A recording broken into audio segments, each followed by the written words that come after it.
不开玩笑，美团闪购马上就到，感谢30分钟好货到手的美团闪购冠名播出。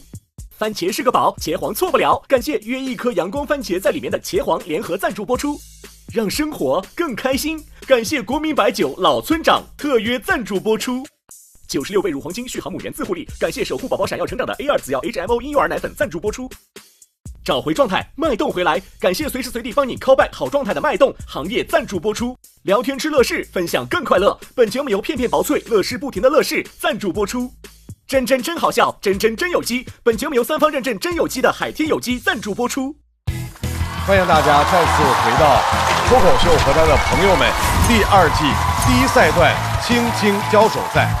本赛段共有42个晋级名额，目前已经完成了22组的1v1 PK， 马上进入到我们这阶段的比赛。冠军！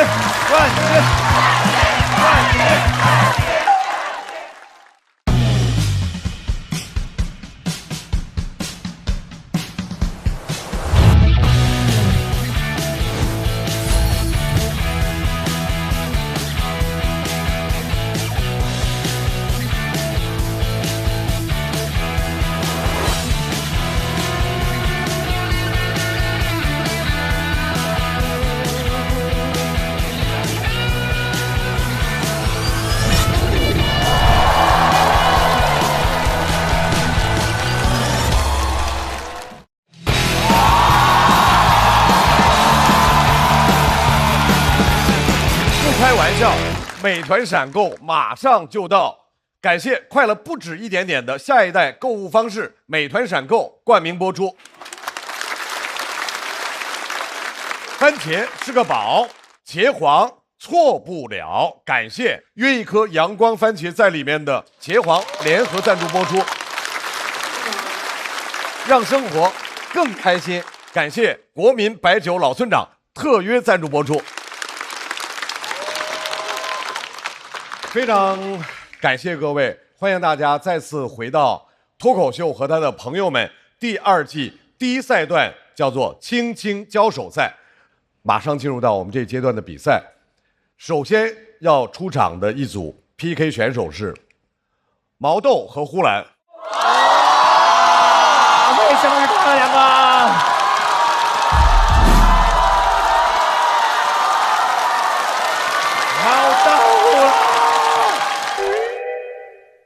豆哥，挑一个，就有专场吗？这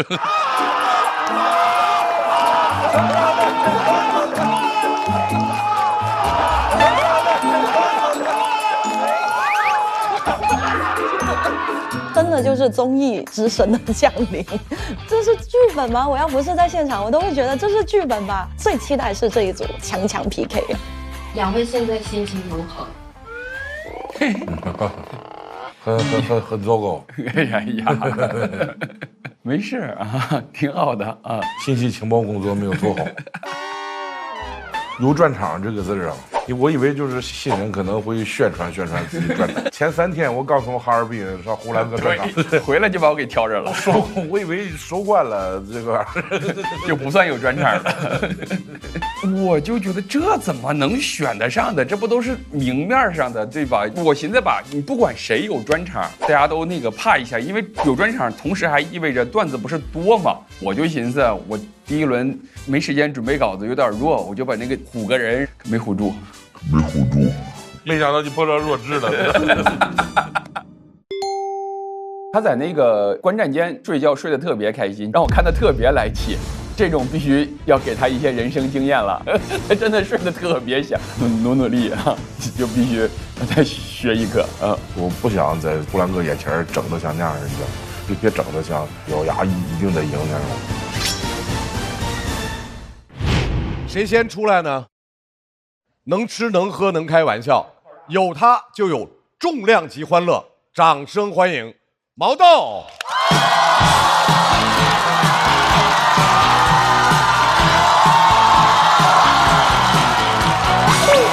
好灵活，这台都炸了。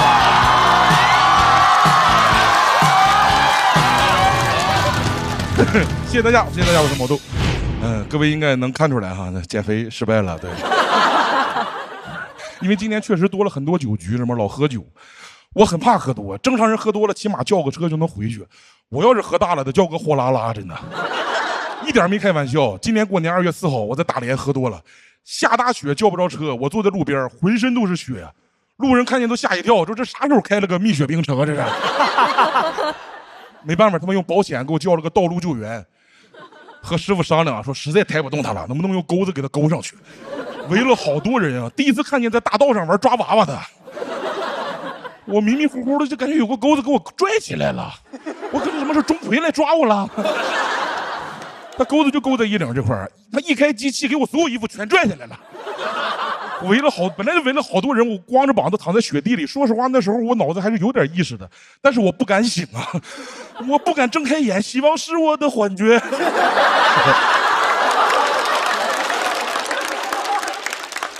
最后幸亏那司机他有经验，你知道吧？他在农村生活过，他把我手脚这样绑住，哎，中间插了个棍，2个人就给我抬上去了。我一般很少喝多，你知道吧？我出汗比较多，我喝1斤白酒能出6两的汗。冬天我一边喝一边冒烟，你知道吧？都坐在那儿特别像一个空气加湿器。喝多了他们还拿我出题，说毛豆你喝1斤酒能出6两汗。那你如果喝了7斤酒能出？我说哥，喝7斤酒我就出殡了，哥。火葬场都不敢烧我。他说毛豆太渣了，毛豆。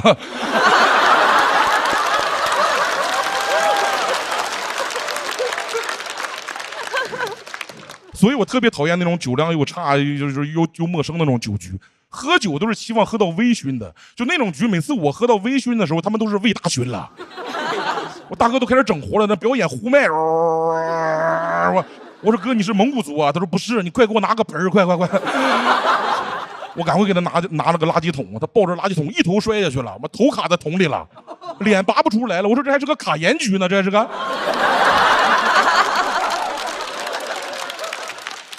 你知道，所有人都在各聊各的。我右面俩人抱着我一块儿在真情流露，说太难了，咱们今年太难了。我说对呀，太难了。你是谁呀？你是？还偷酒是吧？偷偷往地下倒，一下我就发现了，他倒我鞋里了。他在那儿来哥，都在酒里了。我说你放屁，都在我鞋里，我鞋垫都是酱香型的了。中间是他们领导是吧？人很实在，说我说句你们不愿意听的哈，然后讲了半个小时我不愿意听的。他说你们这代年轻人啊，废物啊！哎，你不说别的，就你们现在看那个什么 NBA， 什么詹姆斯、库里都是垃圾。我那个时候看的是乔丹，他说乔丹跳起来能滞空7秒。我说7秒，乔丹让大风刮走了。乔丹是个塑料袋吗？7秒啊！领导还有个狗腿子，说对呀，你们这代年轻人就是废物，娇生惯养。我说大哥您是哪年的？他说93年的。妈，我是92年的。他说他爸年轻的时候在上海工地上从5楼掉下来，一点事都没有。我说老弟啊，5楼，你父亲是给你讲了个你亲生父亲的故事吗？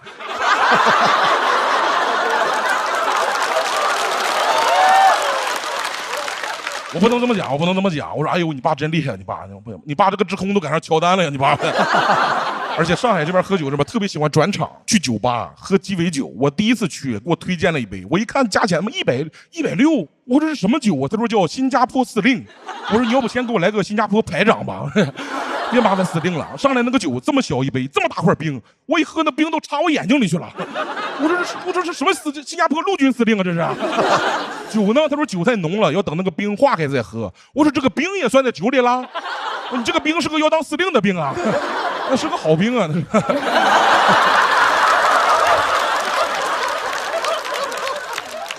那个兵好不容易化了一点，旁边来个人，哎，你是毛豆，哎，我也是大连的，我特别喜欢你，我敬你一杯。我说好，他拿起我的酒，哐就给干了。160啊，兵还没到呢，司令被干掉了。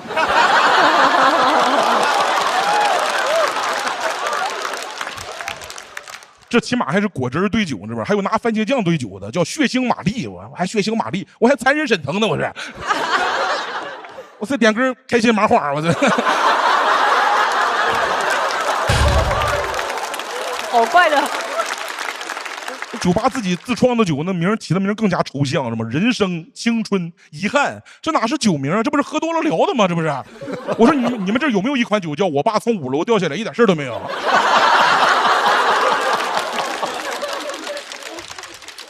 很多客人也很奇怪，然后往那一坐，我要一杯酸甜一点的酒，咵喝一口，可以再酸一点吗？咵又喝一口，可以再甜一点吗？我说哥，你要不给他倒杯苹果醋吧，真的吗？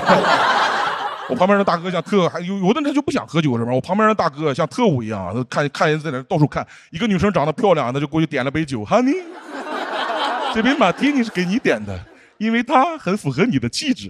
我说大哥就像去年那个电影《好东西》的第2部，脏东西是吧？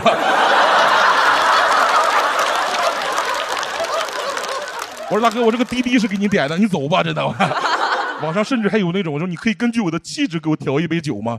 这种问题我都不敢问，真的，他肯定给我倒杯料酒，真的。再放一大块冰，起个名叫新加坡炊事班什么的。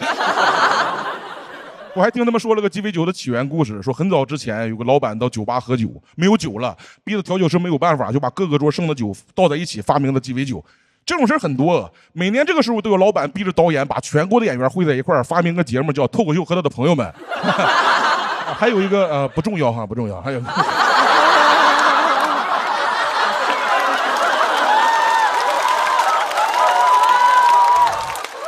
真的是，其实我不是讨厌酒吧，我就是讨厌贵，你知道吧？尤其你坐在吧台上，你看着他调，可乐一瓶也就3块，威士忌一瓶200，他当着我面往可乐里面加那么一小杯威士忌，卖我120，叫什么美式威士忌？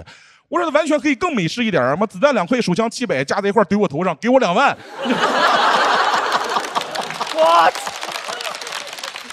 我说你太美式了，你刚才加的是啥呀？关税呀！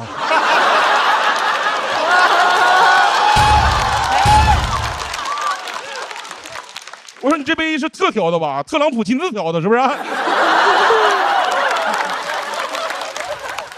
最后要走了，我说这个鸡尾酒也没啥劲儿，我回去睡觉了。他说：“哎呀，你等会儿，你这样，你尝尝这个，尝尝这个长岛冰茶。哦呦，40多度的酒，非得叫茶，我哪知道？我说大晚上喝茶能睡着觉吗？2杯我就睡着了。幸亏那个调酒师他在农村生活过，他有经验，他给我手脚这样绑住，哎，现在家有什么毛豆？”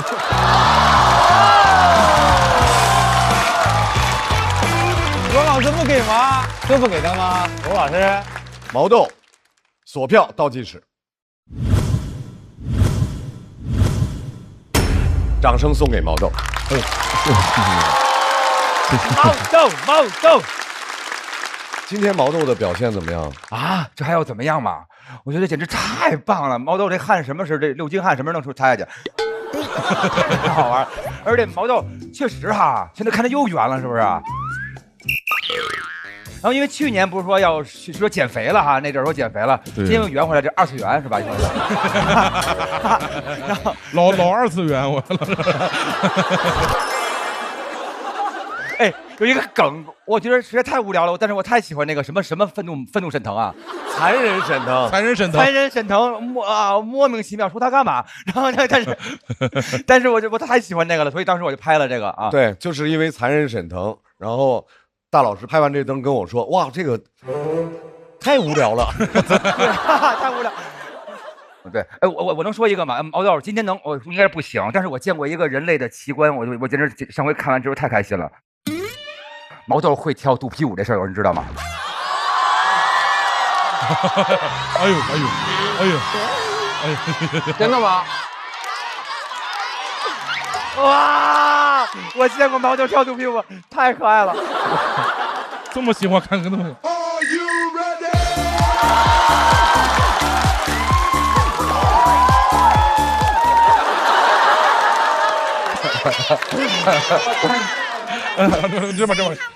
这边，我太炸了！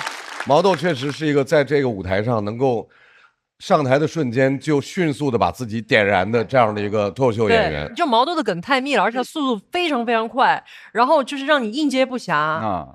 就是你都来不及，有的时候大脑都还来不及，他就像一个那个脱口秀的轰炸机一样啊，然后都不停的给你这个快乐，所以我觉得听他的东西就是可能我都不用想太多，我就感觉非常快乐，非常轻松。因为我在线下看过一次毛豆的演出，他一出来你立刻完全就醒了，他完全每次都是炸场的。谢谢罗，来罗老师。我好像是唯一没拍灯的，然后其实没有特殊的原因，就是我对他的期待比今天这个表现要稍高一些啊。但我也没想到他还能跳肚皮舞，那个是额外收获的，但是反正考虑到你上一季的整个表现，我会觉得今天的这个虽然很炸很过瘾，听得也很开心，也一直呵呵傻乐，但感觉比我心里预期的毛豆还是差一点点吧，所以我犹豫了一下没拍。但是持平了水平，但不，毛豆没有跌过，没有跌过。我有跌。没有一场垮过，没有垮过。对啊，毛豆休息一下。好的，马上我们就看一看毛豆选出来的这位今天会用什么样的方法来进行这场 PK 赛。胡来7年从来没有缺席过，是又拿过大王，又开过专场，也不知道是为什么还来。掌声欢迎呼兰。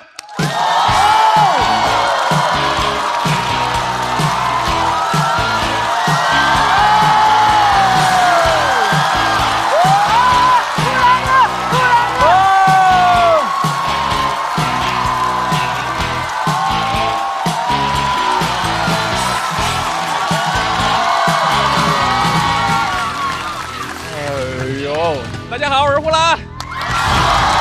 哎呀，再见，朋友们好，朋友们好，朋友们好。哎呀，前2天你们也知道，刚演完草台班子，是吧？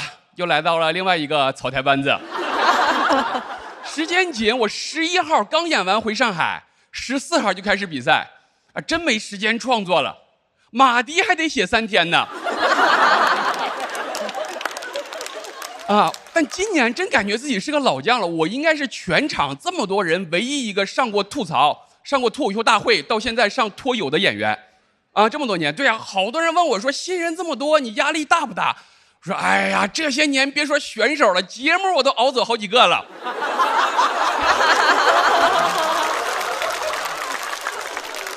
真的，但你让我回到我第一次上台7年前，那个时候我真的是怎么都不会想到。就当时满场那么多人，能陪我走到最后的居然是张绍刚。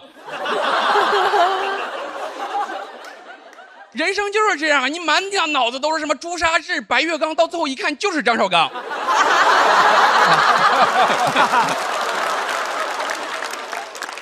所以现在我真的就是，我觉得陪到最后的就是最好的。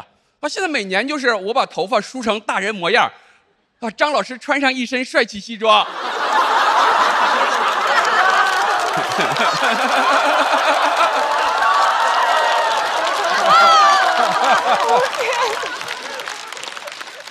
哎，但朋友们，你把时间拉长，你从节目名字的变化就能看出行业的趋势，看到了吗？这行业的名字是越来越谦卑了，是吧？之前名字多高大上，什么脱口秀大会，我天，大会给你整的会的不行了，大会，对吧？整了5年整不会了。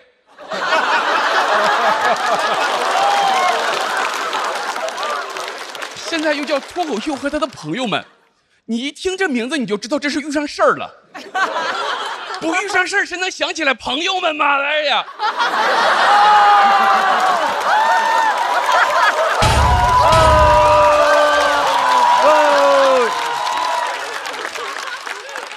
真的，我觉得过2年这个节目就是脱口秀和他的恩人们。哎呀！而且大家都一样，你看新人多，脱口秀新人们也是慢慢变成脱口秀恩人们的。很简单，只要你撑住，你就会发现脱口秀很容易撑不住，是吧？就是撑，你真的就是撑。每年第1轮，这么多特别厉害的新人朋友，我都安慰自己，只要撑过3轮，他们下手就没那么重了，就是这样。而且新人再强，对吧？1轮也就能打1个人，打不了更多了。我现在每年比赛，昨天我还在那看那个俄罗斯抽耳光大赛，一样的，你打我一下，我挺住了，我再打你一下，总归不是50个人上来1人打我一下，对吧？不是喝酒打圈的逻辑，其实是。而且你看，我就不理解，这么多朋友年年出来比赛，大家都以为说拿了冠军会怎么样，都有幻想。我站在这儿就足以说明拿了冠军不会怎么样，是吧？太牛了！真的年年比出了一种就是永世不得超生的感觉。这真的，你们看那个浪姐、P 哥，人家都是上完1年之后接活然后火，你们没看见哪个哥哥是全职当哥哥的，对吧？是呀，是吧？真的，春春要是在我们这儿，没准还在比超级女声呢。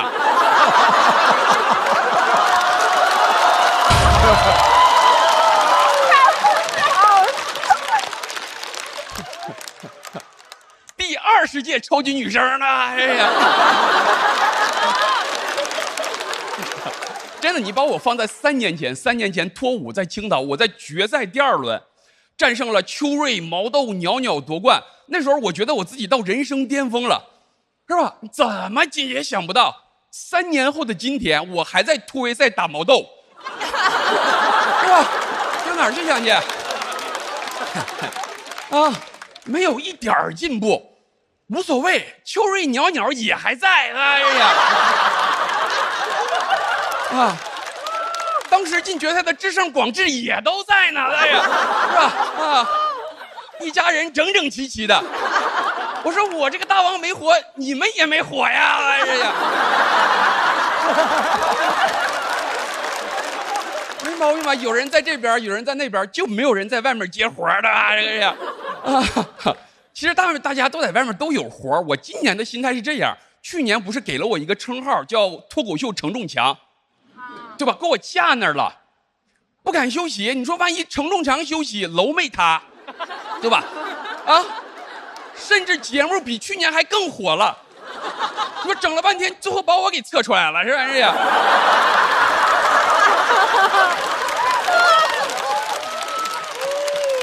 啊，所以说暂停专场也要参赛。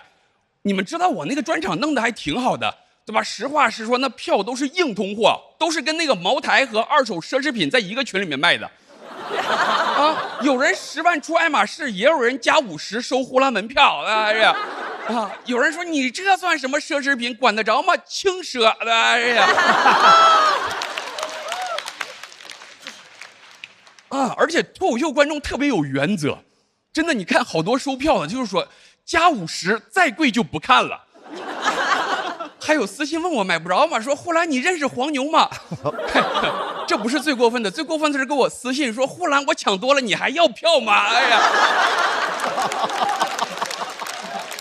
说打折出，那个时候我就知道我还得比赛，都一样。有的时候真的就问自己，有的时候问自己可能就不知道为啥来比赛，但你问自己说为啥不比赛呢？也不知道。这招很好使，好多时候朋友们上班也一样嘛。你问自己说为什么要上班？不知道。问问自己为什么不上班呢？也不知道。我很多时候就坚持过去了。你这种解答不了问题，能解决问题，但是这些都得是正向问题。你知道，你不能走在街上说为什么要抢劫，想想为什么不抢劫呢？哎呀，对吧？啊，这个道理只有毛豆听进去了，对吧？人家都觉得说为什么要打呼兰，只有他觉得为什么不打呢？哎呀。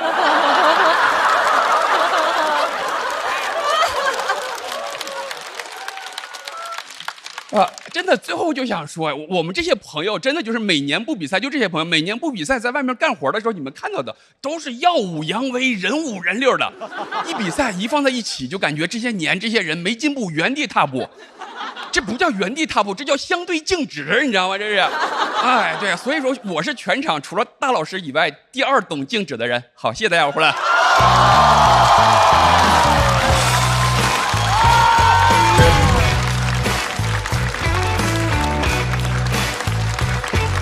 我彻底服了，我彻底服了。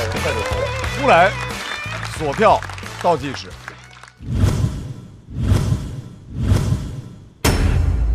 再次把掌声送给胡兰。谢谢。我有一点比较好奇，就是你为什么选择这个内容？因为之前你讲过很多好像更复杂的内容。对，就是因为今年好多事情就感觉又是在一个轮回，然后包括就是我最后讲的，你就感觉说哦，这些人在一起好像没啥进步，怎么又是你们几个人在比赛？但其实这些人拉出去都挺厉害的，都是人五人六，是吗？你看他们是录综艺干啥的，其实就是相对静止，只是这人在一起就感觉哦，只是熟悉这个感觉，对，所以就想把这样的一些感觉和大家分享出来。是。哎呦，是挺棒的，因为这个呼兰这种多年的陪伴，前2天我看了一个网上也是一个私信说我的那种，我也觉得他特别神。他说他最近才喜欢我，他说我以前不是花乐队的嘛，他说我之前没有陪你度过花期，现在我可以陪你度过更年期啊。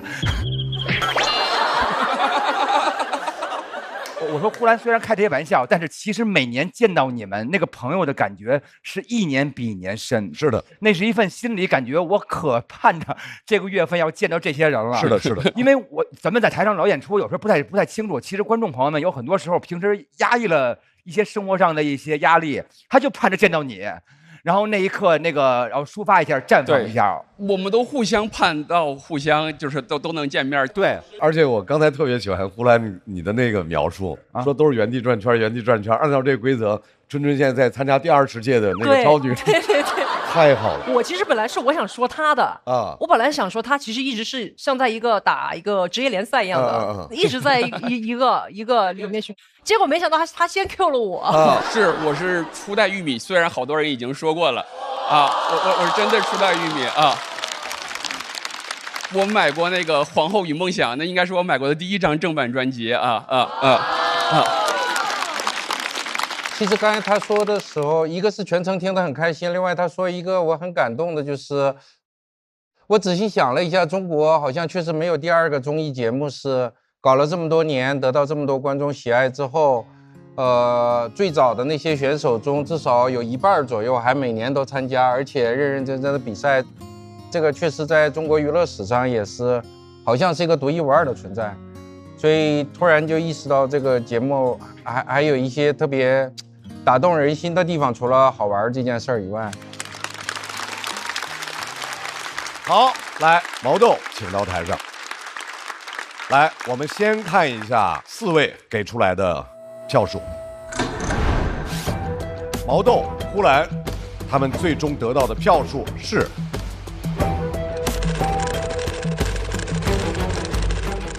好像是一个5-5开的一个状态，谁输谁赢都不难看，我觉得。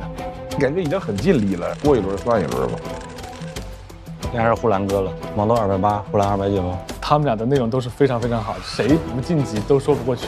他俩今天这一场战役能够载入史册的巅峰对决。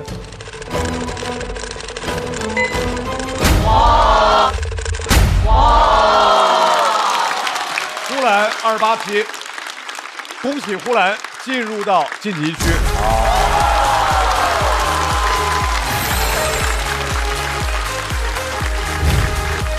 毛豆要进入代理。等，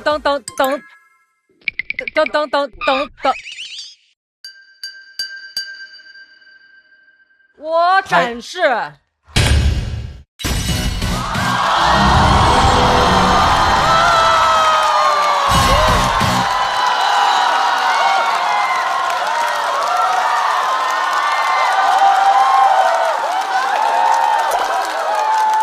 Just like magic。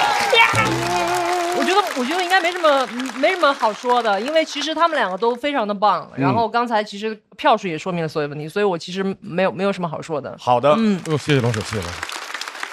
第1赛段最后一个等等灯，李宇春是给了毛豆。谢谢。我们也祝贺毛豆进入到晋级区。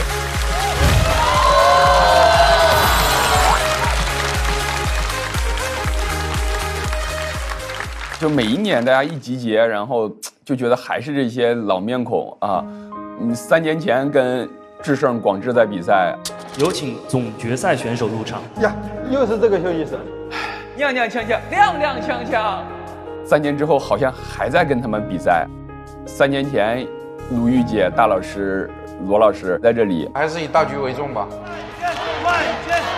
就是一切都很熟悉的这种感觉，年年来来回回，大家在这里，虽然是循环，但还是个挺温馨的事儿。其实，但时间拉长，它又有伤感的部分。就是3年前还是这些人，但7年前就完全不是这些人。是男人你就站出来，呼兰，没问题。就人走人流，时间拉长了，可能真没有几个人能陪你一直在这里走，哎，就是挺难受的。其实。我觉得就意味着我得参与这个事儿，就是朋友们都在，意味着和朋友们一起赶开放麦、改稿，然后在夏天的晚上走在街上一直聊段，这是我梦寐以求的夏天，就像是过年一样。平时可能大家是这样亲戚1年不来往，就是因为有过年、有除夕、有这种脱口秀传统的节假日，把大家不得不聚在一起的时候，你会觉得虽然平时不见，但是在一起还是真的非常亲切的感觉。我觉得这是一件非常浪漫的一件事情。就相对镜子，就是你既有人陪伴，又在前行，多么幸福的一件事情啊！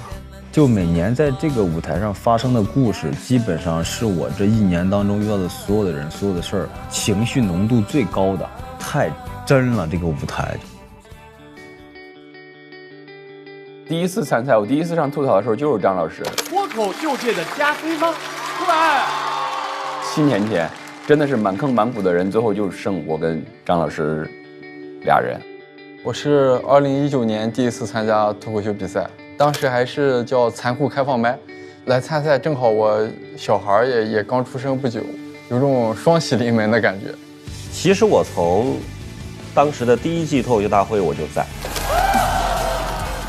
我在决赛的现场做观众，今年是第8年第7次上脱口秀节目，当年确实比较青涩，确实该被淘汰。那年23，一个迷彩的套装，开个玩笑，留下了非常尴尬的5分钟。每次我一打开就是 Oh my God。当时我记得我第一次参加节目，其实是兴奋大于紧张的。我就挑个帅的吧，那个张俊。那一年参加节目的我觉得自己是天选之子，但那一年天选之子不是我，是徐志胜。全都是问号。因为那个时候你上台就是为了去展示自己，肆无忌惮地展示自己。那个时候是一往无前的勇气和力量。表在那个危机是惊涛骇浪的亚丁湾索马里海域，我在那撸大肠。人们把他们命名为楼兰美女和干尸2号。我长这么大第一次被一个墙角堵在了一个墙角，不仅没扼住生活的喉咙，还让生活薅住了头发。我第1年参赛挺懵的，我进棚的时候是下午，然后我推开门出来的时候是凌晨7点，天是大亮，困得迷迷糊糊的，但是很兴奋，很亢奋，睡不着觉。往前数20几年，人生当中情绪没有那么浓烈过，我都怕我死过去。就是不知道自己干了一个什么事儿，但感觉自己好像干了一个挺厉害的事儿。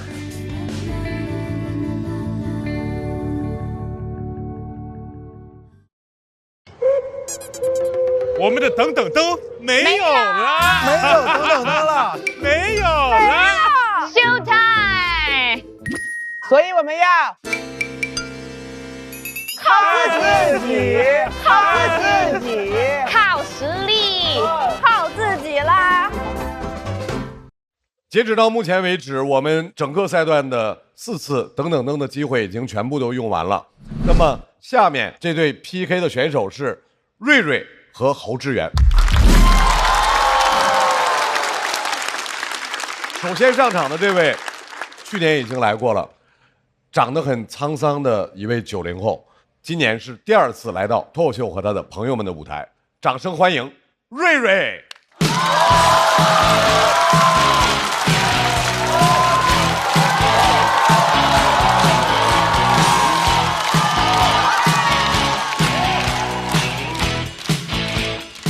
哎，大家好，我是瑞瑞，谢谢。就是你知道我在后场的时候，紧张的心都快蹦出来了，就这场子怎么接？我理解大家的心情，刚刚看完一个厨子喝多了跟承重墙打起来了。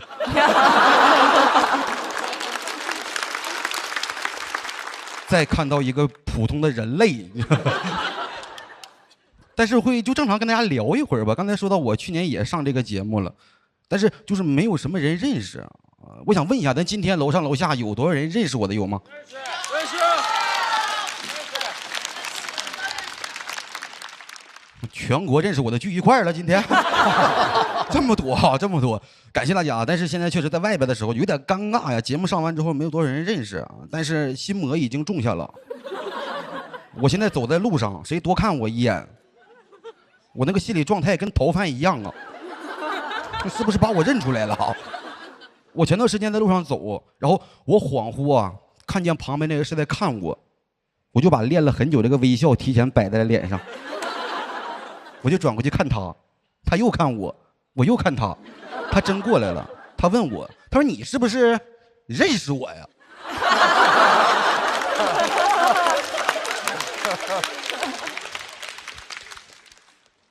俩普信男，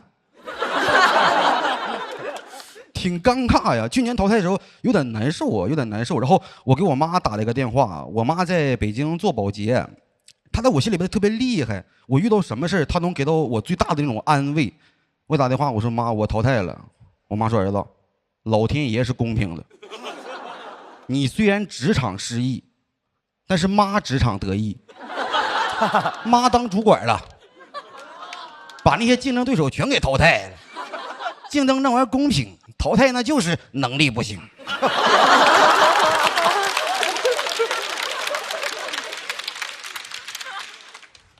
我说打错了啊，打错了。真的就是我妈以前不这样，她自从当上这个主管啊，气质一下就不一样了。因为我是全职脱口秀演员，我从来没感受过那种就是公司什么职场文化感受不深，我妈全补给我了。我给大家举一个真实的例子啊，我们家有一个相亲相爱一家人那个群，我妈往群里发一条群公告，她要求我们全家每天早上起来第一件事必须在群里问候早上好。你们见过班味这么浓的家吗？真的，这变化很大呀！今年过年，我妈回老家嘛，带回来很多年货，啊，一些官僚主义，一些凝聚力什么的，反正都带回来了。真的，就是因为我是在吃年夜饭的时候发现的，我发现我妈学会了打官腔。以前年夜饭，我妈就是会说啊，祝咱们全家健康快乐发大财。今年她提起酒杯，她说关上门，咱们就是一家人了。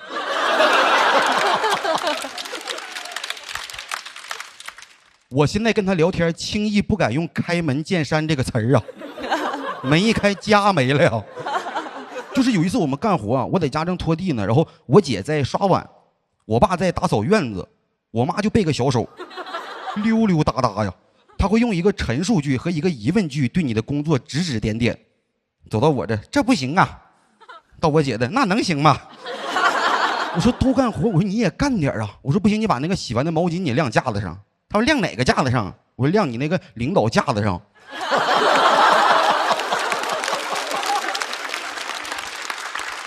前一段时间吧，我妈正在上班的时候给我打了个电话，她说儿子你会点外卖吗？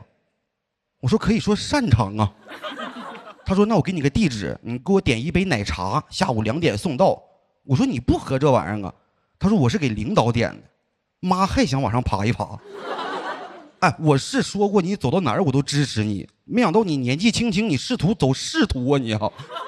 而且你想靠送奶茶往上爬，是不是有点草率了？就拿这个考验干部。你想啊，我跟腾讯导演我说今年呢不想一轮游了，想拿个大王当当，领导您多费心，抹茶摇摇奶昔已经放您后备箱了。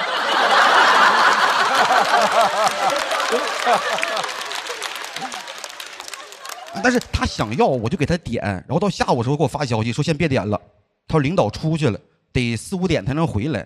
我问他，我说妈，那我是4点半点还是等你消息？他说行。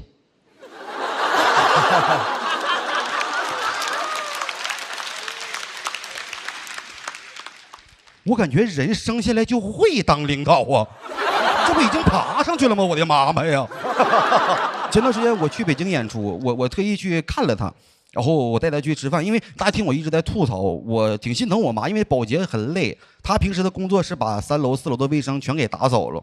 然后吃饭的时候我问他，我说你最近怎么样了？他说事业上升期呀，妈还得往上爬呀。我说怎么5楼你也想干？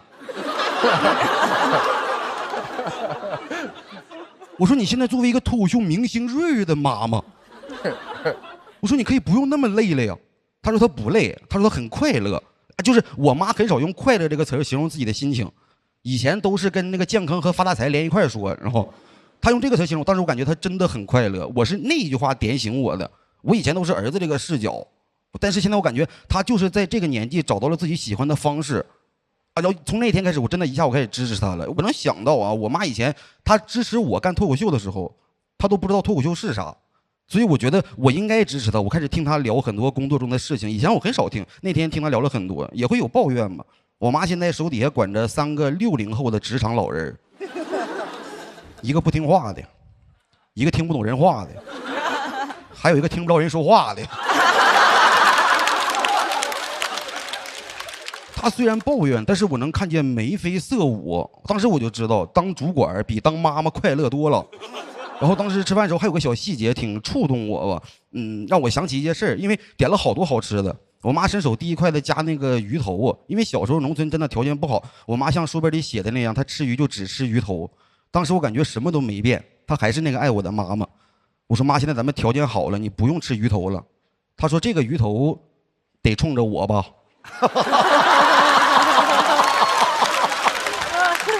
我是陈主管的儿子瑞瑞，谢谢大家。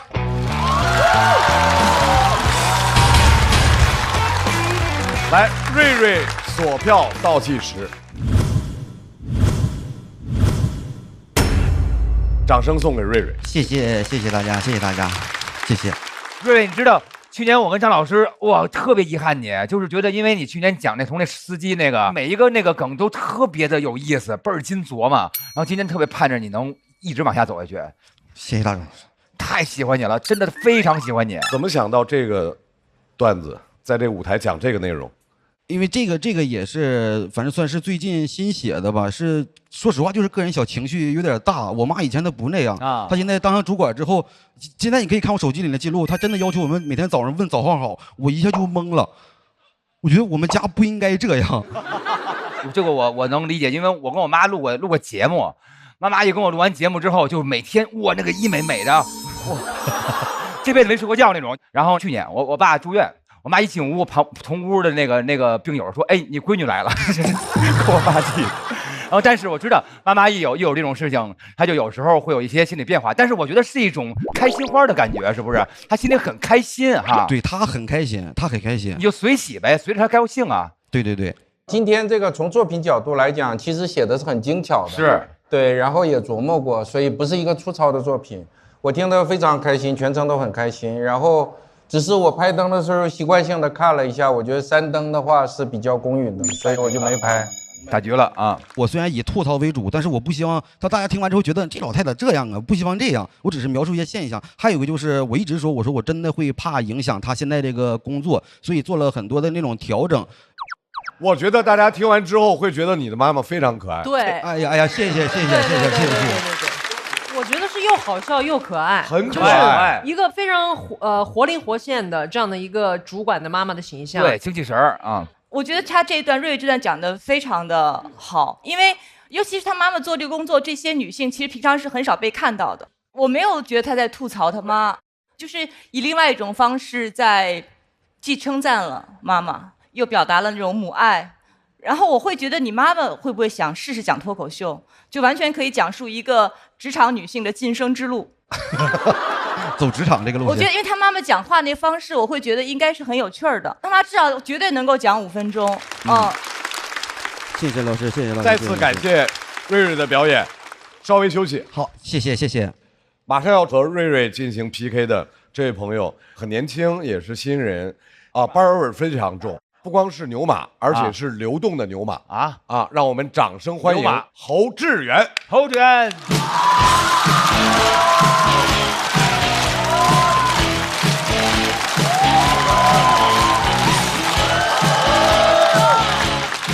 Hello， 各位朋友，大家好，我叫侯志远。谢谢大家，谢谢大家。现在找个工作还挺难的，我很幸运。毕业就进了一家大公司里边当外包，公司里的牛马都能给我派活，都想过来踩我，感觉我像那种牛马脚底下的蹄铁，就是牛马没有我会累，牛马要是人才，我属于是耗材。其实我面试第1轮就被淘汰了，他们说我学历不行，但是面试完，领导杨总过来找我，说。我给你争取个机会，你要不要？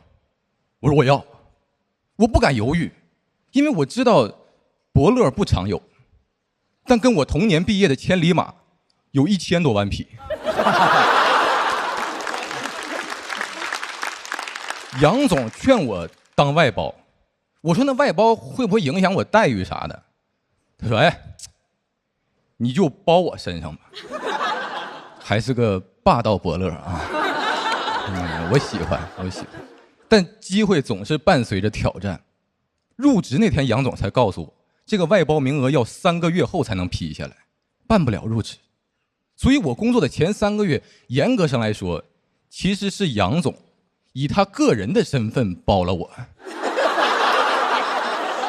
他想说那个 Seven 跟 Seven 特像。对，我那一刻才明白他的坦诚。他说：“你就包我身上吧。”居然是字面意思。所以我是那种没签合同的储备外包。我这种身份进公司有很多不方便的地方，首先就是不方便进公司，因为我没有工卡，公司大门都不让我进。每天早上要在保安那儿申请一个临时访客证，整整3个月。每天早上8点半，我是必定来访。我这哪是临时访客，我是准时访客呀！申请访客证还得填表，写那个访问对象，我只能写杨总。整整3个月，天天访问杨总，一访就是1天。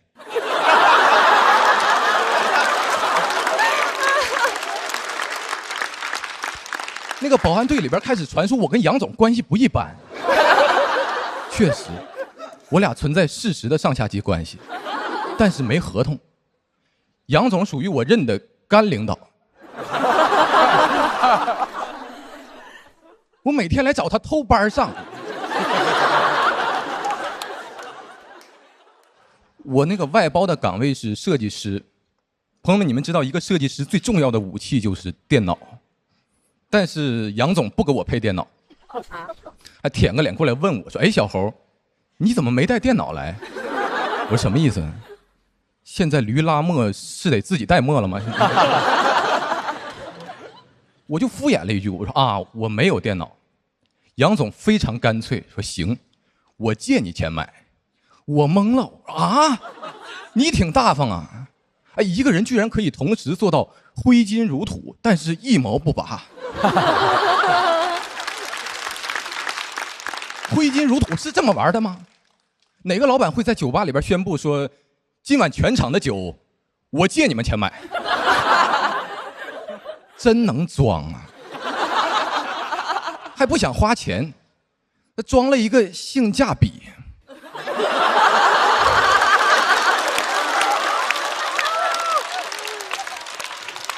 关键他语气太霸道了，他好像把我拉进了那种爽文的剧本里，就是那种霸道总裁外包我，不顾全世界的反对也要借我钱买电脑。这公司让他开的，生产工具是员工买的，员工是外包的，一个资本家不掌握任何的生产资料。杨总属于是无产资本家。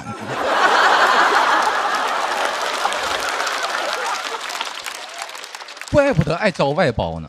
如果说员工是牛马，我觉得外包员工就是那种成本更低、流动性更强的牛马，也可以叫木牛流马。我合计没有电脑，那就先吃饭吧。哎，没有饭卡，公司食堂又只能刷饭卡，我不能跟同事借，因为每张饭卡中午只能刷1次。我也不能出去吃，因为临时访客证1天只能办1张。我说坏了，中计了，粮草被切断了。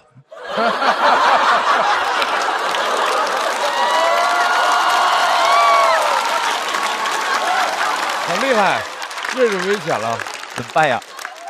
我感觉杨总定这个规则就是为了把访客饿死，留下他们的电脑，再借钱给下人买回去。关键我也没电脑啊，没有武器，没有饭，储备外包，兵粮寸断，给我饿得在食堂里边来回乱窜。我能看到墙上到处张贴着企业文化标语，给我饿得我都理解我们企业文化了，就2个字啊，吃人。这些我都能忍，我最大的问题还是经济问题，因为当时谈工资的时候，杨总跟我说的是年总包10万。我没听过这个概念，年总包10万，我说那年总是哪个部门的？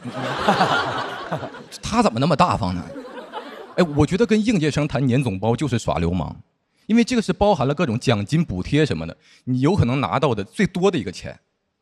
我也想看看到底工资卡里边月底能打多少钱啊？到了月底发现没有工资卡，因为我都没入职，我直接包杨总身上了吗？还年总包10万，杨总包1分钱没有。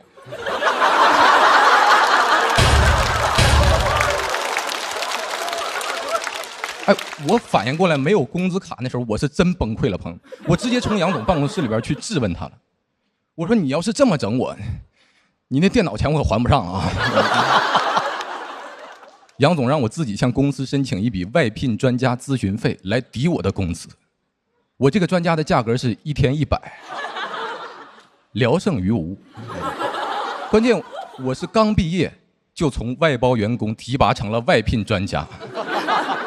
杨总给我争取这机会是真好啊！我名利双收，我名利双收。这个钱真是不太够花，干了1年，我爸妈实在是供不起我了。他说：“你怎么上班比上学还费钱？”然后就离职了。当然这1年里边也不是毫无收获，在公司谈了一个女朋友啊。中午没有饭吃的时候，只有他愿意把自己带的面包分给我。那一刻我就猜出来了，他一定是没有饭卡呀。谁会带面包上班？边吃边聊，果然也是外聘专家。我们就成立了那个专家联合项目组啊，主要研究方向就是活着。短短1年时间里，我们俩因为过量的服用面包，每个人胖了5斤，属于是年总包10斤嘛，属于是。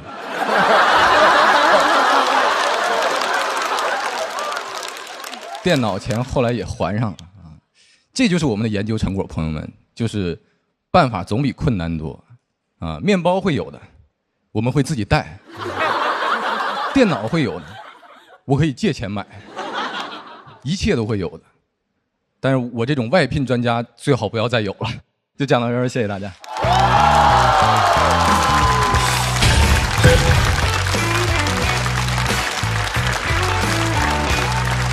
真好，真好！哎，来，侯志源的锁票倒计时。来，再次掌声送给侯志源。侯志源出来刚说几句，我跟邵光老师说，哇，这跟 Seven 老师是2个人，感觉，哎，你们感觉跟 Seven 像吗？这么说过，对对对。你们俩一块儿上班呗。哇，杨总说今天你来，明天他来，俩人都一样啊。我俩是老乡，都是沈阳人。赛文、志源长得像，其实他俩不一样。白天上班真疲惫，讲段子换位啊。憔悴，真累。散会。还真是，嘿，哇，说话都像啊！你当时那个装性价比的那个，哇，一个新的说法，文字还可以这样运用啊！挥金如土的同时，用那个什么一毛不拔，用1毛不拔。哇，这些形容就特别的，我觉得这个脑子真是对，然后哎呀，真是太棒了！我希望后面能多看你的演出，太棒了，太棒了！谢谢大老师，谢谢大家。你应该是刚毕业不久，就是年纪应该是很轻的吧？也有一段时间了，对，也有6、7年。但是因为你台风特别稳健，我总觉得，哎，他应该是一个特别年轻的一个人，但他台风又稳健到我会觉得特别成熟，所以那种感觉很奇妙。然后里面其实他非常的辛辣到我特别想问问罗老师，掌管企业，就你听到这样段子，你会有什么样的感受？拍灯说明了一切嘛。因为他们总假定我们这些做企业的，然后一听那个骂老板、骂职场的就不爱听。我确实有一些不爱听，是因为是因为讲的不好哦，还挺完全是作品本身。所以你们也知道，在这个脱口秀舞台上，年轻人在那骂职场、骂老板的是一个讲烂了的题材。所以他刚开始一讲那个，我说啊又来了。然后呢，讲到第2、第3个梗的时候，我就开始肃然起敬，然后就发现这个已经被讲烂了几百遍的题材，还能被他不断的翻番讲出新的花样来。所以我特别佩服，谢谢几位老师。哎，小侯这样，以后再和女朋友去公司上班的时候，什么都不用带，想要什么随时打开美团点闪购啊，面包会有的，电脑会有的，30分钟一切都会有的，好不好？好的，好的，好的。我们让瑞瑞也重新回到台中。瑞瑞，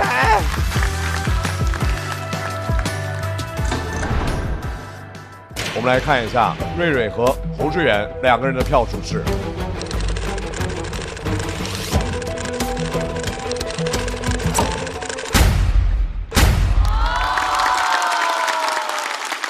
侯志远268，恭喜侯志远进入到晋级区。瑞瑞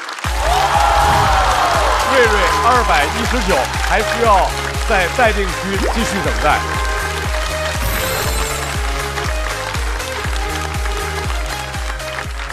我是超出预期，很满意。就是观众突然给一个很大的反应，那个时候我就特别慌，因为我不知道我下一句嘴里边还能不能说出来话。然后就是肌肉记忆一直顺到底。我现在其实我不太确定我中间有没有落词或者落一段，因为那一段记忆现在是空白的状态。第一次参加录制，感受怎么样？还挺好玩的，试服装、化妆、做发型、去彩排、走台。化妆怎么样？非常的好看，很好。这好上班呀！对。哎呦天呐，好挤呀！然后表情还是那种被已经加班烦死，还得挤地铁。接下来，让我们有请侯志远。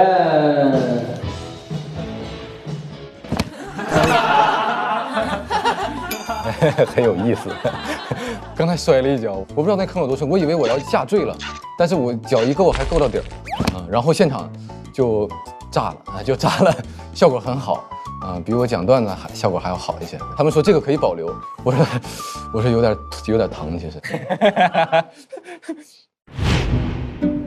哎，大国手，怎么了，小猴？我这当外包，天天吃面包，真的很糟糕。你作为琼门代表，有没有什么能跟我分享的小妙招？你这个情况，说实话，琼门已经帮不了你了。我建议你加入茄门。茄门又是哪个门？入门难吗？有热水就行，吃茄皇入茄门，茄门永远向你敞开。那这茄门里都有啥？有约1整颗阳光番茄在里头，酸甜浓郁的 tomato， 还有我这个爱吃茄皇的大国手。不错不错，果然番茄是个宝，茄皇错不了。管他豪门、穷门、热门、冷门，我决定加入茄门。哎，想端走妹妹儿。哎，你有点抠门了。马上要进行 PK 的2位，小齐和张慧。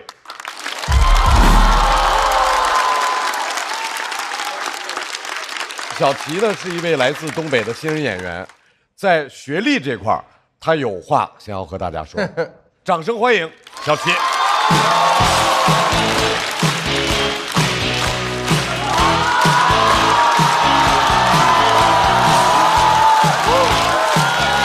各位好，小齐，我是一个中专生，能看出我们今年低学历赛道不能再低了，再低是义务教育了。我中专生，我对我自己学历其实挺坦荡的，你知道，因为大学生怎么了，不还给人干外包吗？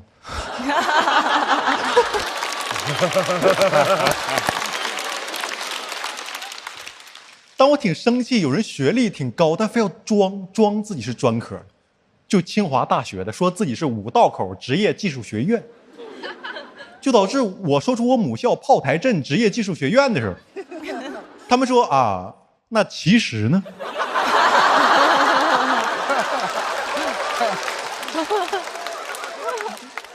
我说其实我是清华的，就我觉得哪里都有学历歧视，你知道，但上海不一样。上海是带着那种善意跟照顾的歧视，就那种他拿你当傻子，你又没法骂他。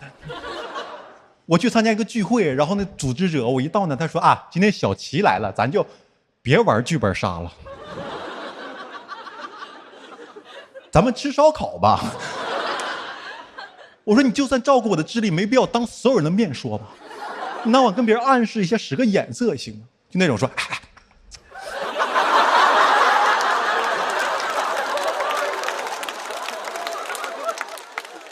还有一次我在后台，你知道推门一个演员说：“姐妹们，今天太抓马了。”小齐抓马就是戏剧性的。我说 I got it。我这中专，我又不是大傻子。我感觉他们真的把我当傻子了。你有跟别人说中专，他们那个反应说那你不像啊。我说我怎么能像一个中专？我一边说话，我一边摇花手。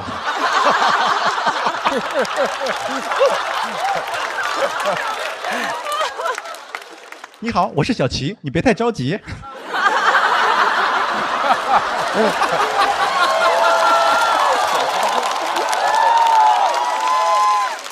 真的别瞧不起我们中专，我们生产出很多有用的东西，对吧？手机、汽车、rapper。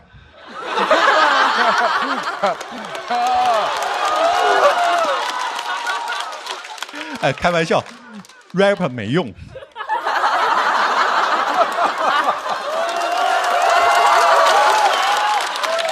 也不是，也不是东西啊。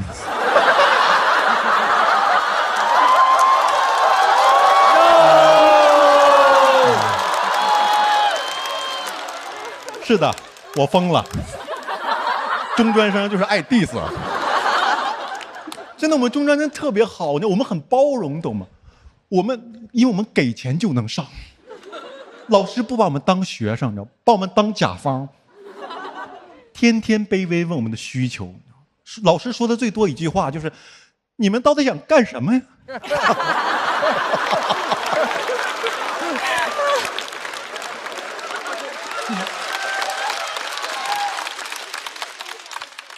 我死行不行？太包容了。我当时上中专14岁，我同桌21了，出去混2年回来上中专。新来个科任老师23杠，到大学毕业，你知道第一节课特别紧张，在那啊，同学们好。我那一刻觉得我同桌比他成熟，因为他开始安慰老师了，在那说就别怕，老师。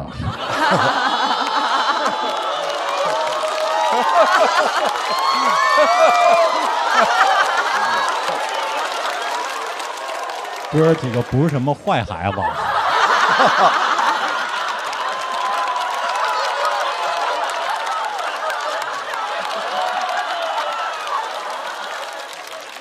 他确实不是坏孩子，21叫坏人。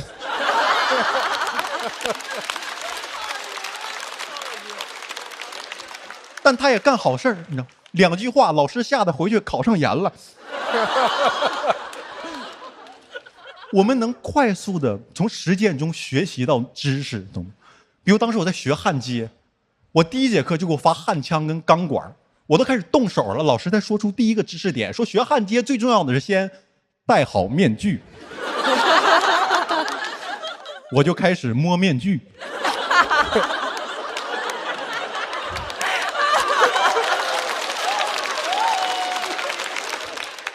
我说老师戴上眼睛就能好啊。那个知识点我一下就记住了，就算之后没有面具，我也会用美团闪购。30分钟送达，面具这么小众的东西，想送就送。老师教会了我焊接，但美团闪购给了我光明。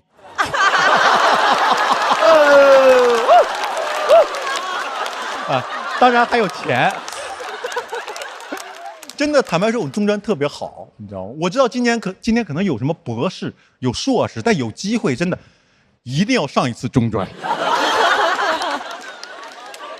没上中专这辈子白活。因为我们中专的人太可爱了，我们是心态最好的一拨人都。因为上中专就代表你从小经历批评、谩骂、侮辱，但是你仍然不往心里去。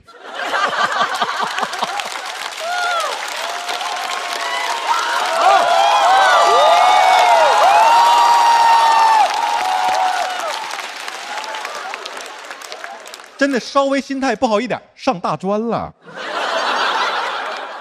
我小时候老师跟我说什么？说你这样你长大能干啥？门口大树都比你强。你们听到这个话，第2天老老实实看书，我开开心心砍树。我发现真的学历越高越容易焦虑呢。就比如我个朋友吕博伟，都水硕，都硕士了，还天天说啊，我只是一个水硕，我能不能找到好工作？你知道我们虽然中专天天想的是什么吗？坐地亡我斗苍天。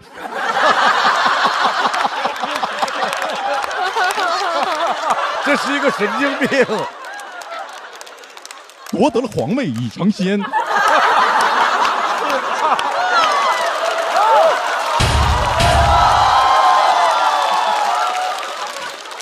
谢谢我的中专校友。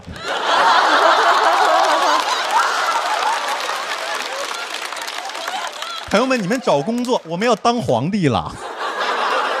我来大城市都被你们带的焦虑了，因为网上说话特别难听，说什么中专生愚昧。我晚上都睡不着觉，想我是不是真的很差呀？我回老家，我问我同学，他一点也不内耗。我说你知道网上总说中专生愚昧吗？他说中专生愚昧是哪个平台的主播呀？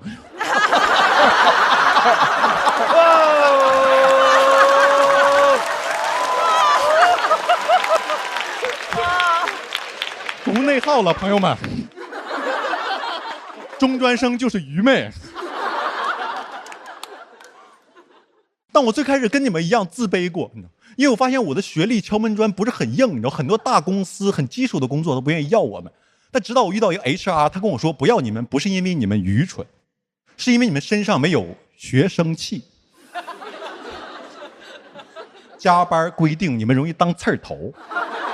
我说怎么大学生那么聪明，无偿加班就忍着呀？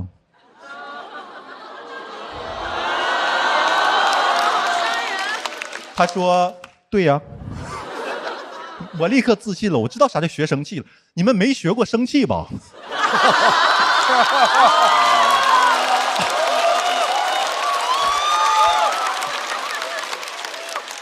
还美呢，资本选择你们是因为你们顺从，资本不选我们是因为我们太强大了，他们怕我们。所以朋友们，现在有个双赢的办法，以后资本再欺负你，什么无偿加班规定，先别找律师，找中专，我们会拿着我们的焊枪，老板别怕啊，哥儿几个不是什么坏人。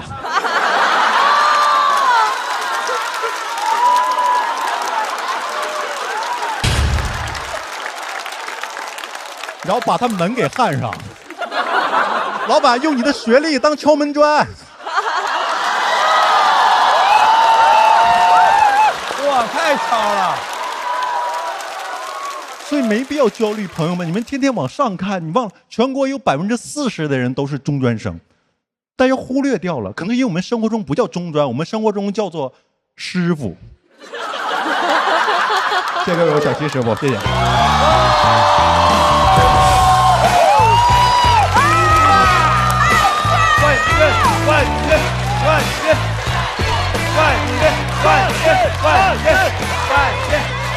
冠军！来，各位，把你们的手从两手相拍到两手分开，拿出手中的按键器 ，OK 键确认才是有效的票数。小齐锁票倒计时。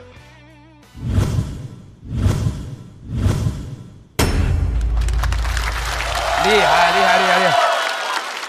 冠军！小齐不缺冠军，已经是冠军了。小齐在今年的焊枪冠军，单铃的线下大赛里面已经是冠军了而且他以最快的速度就被一个老奸巨猾的老板牵走了。那个老板叫韦大爷哇，伟大爷人才这么多呀！对，然后现在小齐也在校麻俱乐部冠军，哇，太帅了！实至名归。来，各位，哎，怎么了？罕见的现象，罗老师是最先排灯的我们这个舞台上出过很多超级好玩的无厘头选手，他说的很精神病，东一下西一下，他一直在讲大专生的这个中专生，不好意思，冒犯了。刚才还说校友呢，大专得考，全是中专生的骄傲和自豪和这些东西，但是你们仔细听他作品是很有深度的，他一点都不反制。他只是从人性的角度讲说，你们是不是受了高等教育，得到了更多的束缚，我还比较本色，更正常什么？宣传了低学历的优势，同时又不反制，所以真是他这个作品要什么有什么，特别好。不同角度哈，就是让人慢慢倍儿宽心，感觉啊。小齐这演出的时候跟拨浪鼓的，那头发一直这么画，特别像那芝麻街那个手，那手当袜子那人疯了就是那种感觉，太好玩了。就是怎么发现自个儿在台上就可以这样，然后因为中间有一段就得跟哥们儿走啊那个。致敬王大刀女士。这好有意思呀！那段他没有想耍帅，你明白吧？是不是？那段你想玩的是那种上学的时候一块儿二溜子，那帮孩子那种二溜子痞了痞气的那些。你刚才这样的时候，底下一帮女生说好帅呀！姐姐们吃点好的吧。他们误会你了啊！因为尤其看脱口秀吧，就有时候会被就是说总是要思考或者怎么着，各种层面上。这种感觉是一种释放，它特别难的地方，它就是又是强文本，又是强表演。对，要什么有什么。我先跟罗老师表个白，我想。哎呦，其实我是罗老师的狂热粉丝。我不信，我把你纹在身上了。哇，什么意思？弄肚脐眼里了？这往这边那干嘛？罗永浩，就是罗老师就是我，他视频我都刷包浆了，因为我很共鸣，因为我也创业过，然后失败了，然后欠了一些钱，失败了，对吗？也失败了，也失败了，但肯定没您欠的那么大。我这钱，然后跟您一样都来自小城市，然后您学历也不太高，我记得。是，你刚才说中专生的时候说咱们是什么共鸣，其实错，我是高2辍学，应该比中专低吧？你是中专毕业对吧？我中专能再找优越感。没想到啊，老师谢谢。没有。我还是感到了亲切，而不是冒犯。对，海纳百川啊！因为是您让所有人知道我们这种性格叫做攻击性人格，而不叫精神病。对，是。所以我特别谢谢罗老师。好，谢谢小齐。来，小齐在这儿稍微休息一下，来看一下和小齐 PK 的，也是大家的老朋友，去年给大家留下了深刻的印象，因为他有话直说，快言快语，让他强势出圈。掌声有请张慧。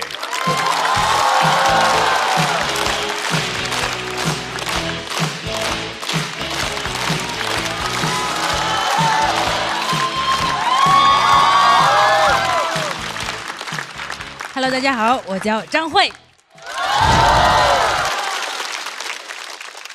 去年上完节目之后，我接到了一些我没有想到过的工作。因为节目上我讲了经常阻止公司同事在楼道里抽烟，就有控烟机构找我来拍控烟宣传片。我立刻就去拍了，因为我真的很想表达对被迫吸二手烟的这种困扰，真的很影响我们健康，对吧？对，而且那个烟味会粘在衣服上、头发上散不掉，那个烟味很容易腌入味的。我希望这个片子很多人能够看到。后来在他们视频网站上线之后啊，播放量52。很难说是一个控烟宣传片，更像是一个控烟私密作品。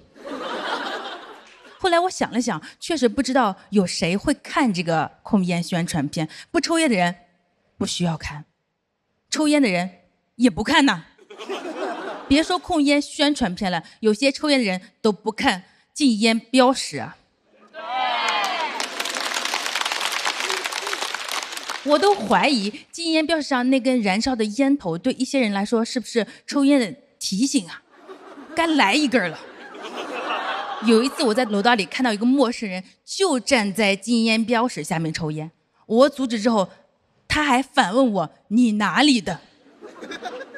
我说：“我山西的，怎么了？”我经常阻止别人抽烟，身边有些人就叫我烟雾报警器。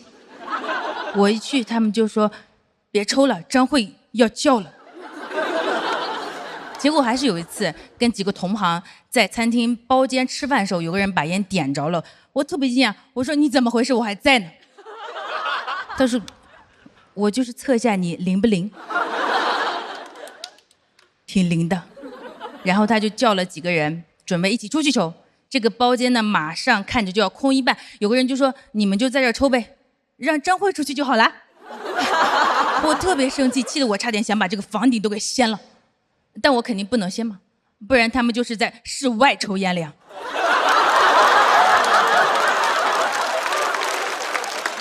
我已经发现了，朋友们，大部分抽烟男权人，当然我不是说全部啊，我觉得大部分抽烟男权人都有个共同特点，都是男的。哎，你们是不是觉得我要开始骂男人了？是的。我也不是要搞男女对立啊，我就是想说那些在公共场合室内抽烟、没素质又自以为是的男的。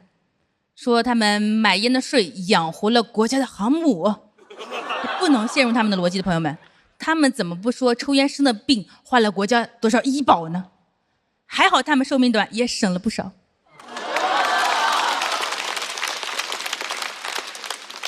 还有男的说自己烟瘾太大了，控制不住，我不理解啊，男的怎么连自己的上半身都管不住吗？听到这里笑不出来的人啊，可能现在已经在想怎么给我的演出差评了。网上说让男人做事很简单，第一，发出简单直接的命令，让他知道怎么执行；第二，执行之后给他奖赏。那我们能这么说吗？把烟掐掉。谁是把烟掐掉的乖宝宝呀？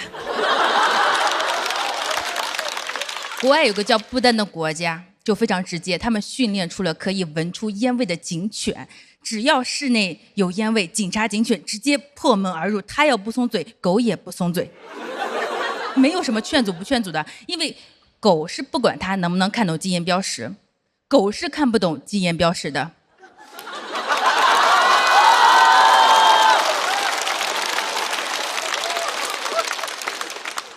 当然了，我是想说，反对二手烟的本质是我们对个人边界的维护。不管是男是女，我都希望他们不要在我面前抽烟，也不要在马路上随地乱抽，也不要都站在风口上抽。我每次不得不屏住呼吸，加快脚步超过的时候，都在想，马路上既然有交通警察，能不能也有禁烟警察？每个禁烟警察就配一把水枪，看到乱抽烟的人就给他滋灭。让他记住，走路不抽烟，抽烟不走路。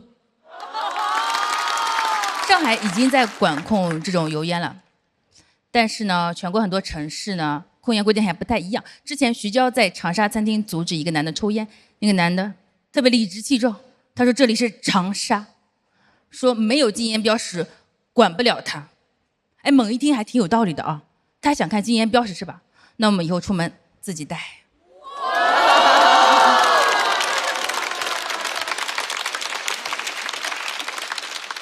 我走到哪就带到哪。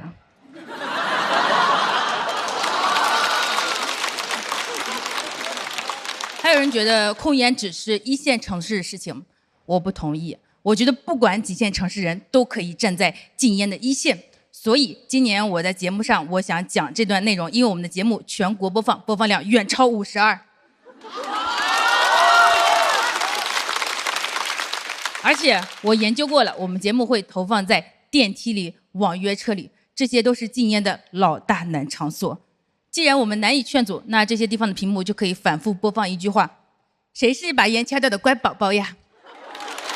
谢谢大家，我是张慧，谢谢。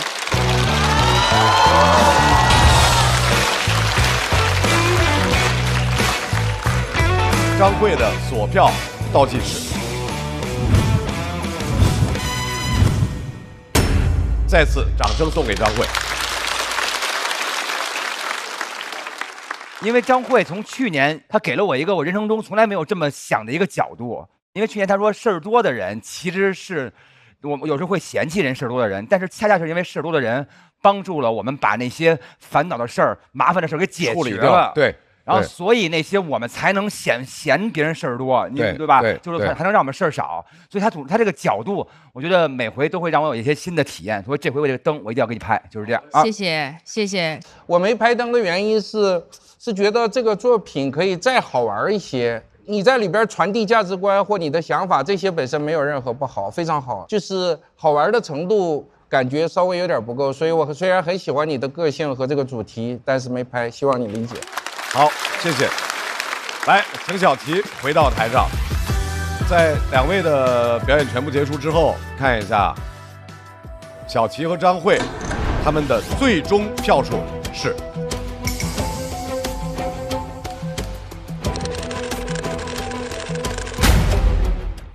哇！冠军了，297。冠军！小齐得到了截止到目前为止的最高票数，所以我们297票的小齐，恭喜你进入到晋级区。哇！张慧进入待定区。哇，太激动了！我没想到，我看到那票数我是懵的。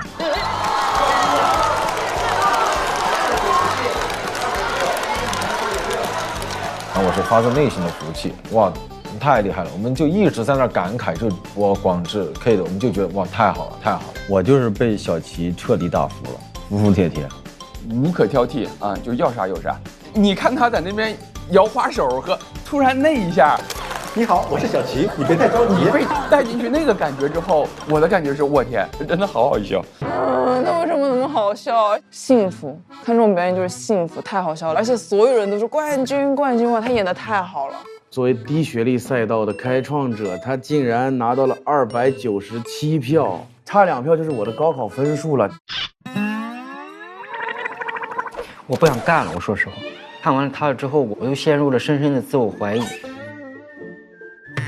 其实他的天赋非常让人绝望，在台上他很 chill 啊，但是台下小齐是非常努力的一个演员。小齐其实很努力，他老琢磨。你看他演出的轻重音，那个是很细节的一个东西。从21年认识小齐开始，就没有见他在任何他参与的比赛里没有拿到名次，应该基本就是比赛就是前3。对，刚刚在这个阿那亚拿到了这个单立人原创喜剧大赛这个的冠军，总冠军。小齐嘛，有一个天才的一个精神病，我特别喜欢，气场非常强大，然后瞬间就能把观众带着走。我说实话，我觉得你们真的很了不起，所以这个行业还是特别有希望的。我觉得除非有意外，否则小齐一定是冠军。他上一季已经内定了好几个冠军，我觉得对我来说是很大的鼓励，也没有太大的压力吧。但真正如果哪篇稿子失利的话，我也会放平心态啊，回去好好练练，总结经验。中专生心态好。